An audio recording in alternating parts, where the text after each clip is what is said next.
कंथकोट में अॼु धरती धणी तहरीक तरफ़ां ज़िले कशमोर कंथकोट में वधंदड़ बदअमनी ख़िलाफ़ सिटी पार्क खां रैली कढी। शहर जे मुख़्तलिफ़ चौकनि खां थींदे अची प्रेस क्लब पहुती। रैली में शरीक अॻवाननि ज़िले सदर हबीबुल्ला सिंधी, आमिर अली बखराणी, गौस बख्श बहलकाणी, साफ़ी जानी जौनसाल बलोच, आमिर अली ऐं ॿियनि मीडिया सां ॻाल्हाईंदे चयो आहे त ज़िले कशमोर कंथकोट जो अमन अमान इंतहाई ख़राब थी चुको आहे। पुलिस अमन अमान कराइण में मुकमल तौर नाकाम थी चुकी आहे। कंथकोट सिटीअ मां हर रोज़ चोरियूं थियनि थियूं। पुलिस अॼु ताईं को बि चोर गिरफ़्तार नाहे कयो ऐं न ई को चोरी रिकवरी कराई आहे।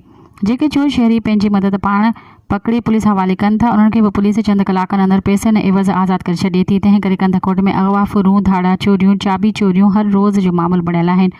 असां एसएसपी कशमोर बशीर अहमद बिरोही साहिब खां पुरज़ोर मुतालबो कयूं था त ज़िले कशमोर कंथकोट में अमन अमान बहाल करण लाइ पुलिस में मौजूद कारियुनि ब्रिढिन जा फ़ोन नंबर ट्रेसिंग ते रखिया वञनि।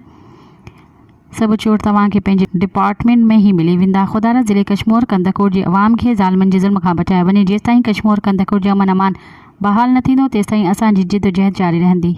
मज़ीद ख़बरनि ऐं तफ़सीलात लाइ विज़िट कयो असांजी वेबसाइट www.awamiNewsHD.com ऐं ॾिसंदा रहो अवामी न्यूज़ HD।